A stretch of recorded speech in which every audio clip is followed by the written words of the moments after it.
Hello guys and welcome back to my YouTube channel. Today we are going to be reacting to the game that got me Iridescent 1 on Dead by Daylight as a killer main. I did not play this game on stream, it was actually off stream that I hit Iri 1. Here is how I got Iri 1 as a pallet Freddy main. So upon loading in, I had Auto Haven, which is a map I feel very comfortable playing as Freddy. I spend the first couple of minutes as Freddy trying to set up, however if I see somebody I will then engage in chase, such as I do here. I saw the scratch marks but I wasn't entirely sure where she was.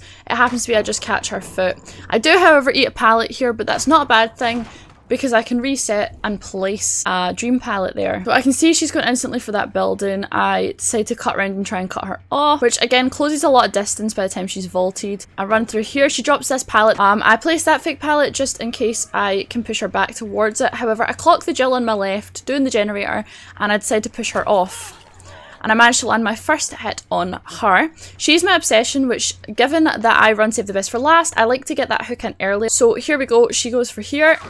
Pulls the fake pallet that I had first placed, and instantly there is my first hook. Now that dream pallet, having placed that, I had no idea she was going to run back there, but the fact she did was beautiful. As you can see, they've popped their first gen now. I have one hook. I'm still feeling pretty comfortable. I go back to the generator that the Jill was on. I'm going to kick that. I then spot the Nancy. I can see that the thing's running down for the safe, however somebody else has already grabbed that. Decide to stick chase with the Nancy. As you can see, just by knowing where she was going there, I managed to cut that corner and land a hit. Here, she drops pallet, force her to drop it. She doesn't fall for it. I try and bait her. She doesn't fall for it. She returns to pallet. She jumps across. Again, I managed to close this distance slightly. As soon as she goes for that window that she can't fast vault, she is down. That is me going on to my second hook already. And there we go. I see the thing off to the right there. Crouched behind those barrels. Place her on hook. I'm not overly concerned about the thing getting that save. I go straight back down to the other end of the map just to keep gen pressure up. I happen to teleport straight to where somebody is. I kick that gen. I try and see if I can see her anywhere, but I don't want to waste too much time, so I move on to the next gen to check. I hear no noise from there. Place a fake over in that corner. I then come onto both Jills who are doing a generator. I just go for the first one I see. Preferably not obsession. I've got 3 stacks just now. I'm going to want to try and build those just now. I normally want to leave going for the obsession again until I have stacks to spare. Go for her here. She thinks about it and dips. Decides against using shack pallet. Get her there, down just before she manages to pull the shack pallet. I then get pallet stunned. They get the pallet save on her, which is very well played. Now I noticed that Nancy actually can reset pallets. I then go to fake teleport down there, but I realise that's going to be a bit of an overshot. However, I know that they're really trying with this middle gen, so I go back there. I didn't kick it after last time. Blast mine. This is why I run Lightborn. I get sore head with all the flashes, you know. They managed to pop another gen. I check where that is. I go back to see where Jill has ran to here. I clock Nancy heading towards this gen. There's also a Jill here. Managed to get the hit on Nancy. And then we are pushing through there. I didn't look as if anybody was camping pallet, but it was a bit of a faith move. And then I all of a sudden find 2 of them just stood underneath the pallet, and now all of a sudden I'm back on obsession. I know this is going to cost me stacks. I clock Nancy first, and I'd rather get the stacks from her. I fake going around the rock and she is down. This means I now have 4 stacks of save the best for last in my pocket, which has just put me in a better pace. Freddy is not the fastest killer, so save the best for last definitely comes in clutch. I thank you guys for that. That was one of you guys who recommended that perk to me. And honestly, I don't think I'd ever change out my Freddy build now. I teleport to that gen just hoping that there's somebody there. There is no one. They now pop another gen. We have 1 gen remaining. I have got 3 hooks under my belt. I'm going to head straight back down. I swing that. It's a bit of an overshot. I then come around here, fake that, hoping that she does it. Fake it again. Fake it some more. I then see she's ran up towards mid, so I'm going to head on up there. She's going to loop this middle tile again. The other Jill comes in, tries to save her, take a hit, body block. But I managed to get her here. I'm doubting. I'm thinking that potentially I don't have this in the bag, and I'm questioning if there's somebody in that area. And then I see her, managed to get a free hit on her there because she doesn't see me approaching her. I then decide to try and push anybody off shack gen if they are there. See, they've got save. She's kind of running towards not a whole lot of stuff. And I get the hit. Honestly, it's a stretch hit. I would be questioning it if I was the survivor. So I'm going to teleport down to this generator down the far end. I see that they are working on it. I see the scratch marks as well. I can hear she's in there.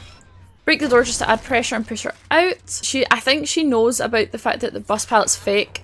Nancy wants to take a hit. That's fine. It gets me a save the best for last stack. So I push up here. At this point, I'm not bothered. Whatever one runs in front of me, I'm going to stick with. In this instance, it's Nancy. She goes for pallet, get that kicked. And then place a fake just in case I can push her back towards that direction. She goes for this pallet here.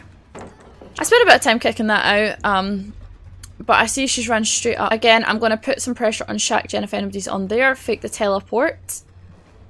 And here we go. The whole team's here, but I'm going to stick to Nancy. Now, this is where we have the ultimate altruism, and Feng decides to go and sabble the hook, or try to sabble the hook. I thought so. She had a toolbox in her hand, but clearly she was not. And I managed to get the Nancy on hook. They are now gone. Again, putting some pressure. Then picking Feng up. She is now going straight on a hook. That is Feng's first hook. I see her running past me, and I changed my mind. So the Jill now goes and decides to try and waken up. However, perfect time for me to get them. I noticed that Feng is now broken. She has deliverance in her build. I'm going to start just creeping my way up towards here, just see if I can see anybody running down towards save. Shack Gen's looking alright, so I'm going to go straight back to the one gen I know that they are trying to complete. Again, I can kick this out, get some Call of Brain. They were hooked over to the right, so I'm going to look for scratch marks, and then I see them running away. So this is the Jill that is my obsession. I'm at 4 stacks just now. I'm not overly stressed about it. I managed to get a hit on her. So she doesn't go for the pallet. I thought she was potentially going to play off the pallet, but she doesn't, which is unfortunate because it's a good fake. She vaults that, and I get her before she manages to vault back across. Right, they have last gen to do. I'm going to place a fake up here. I'm just going to want to make sure that I have the areas that they're going to be well covered. I believe that was potentially dead hard or off the record. Now at this point I don't really know where she's gone. I'm not seeing scratch marks. I then at that point thought I heard footsteps, but I think it was just mine. I decided not to kick the gen. I'm just going to go straight for the Feng. I don't know where she's headed. I get the hit on her. I thought she was going to go through the window. She's W'ing away from me. Tries to go back for pallet and is down. Get her straight on the hook. I know she was down there. I don't know if she still is. So I'm looking about, just looking for scratch marks. Then I clock her. She's right there. She's going to get safe here.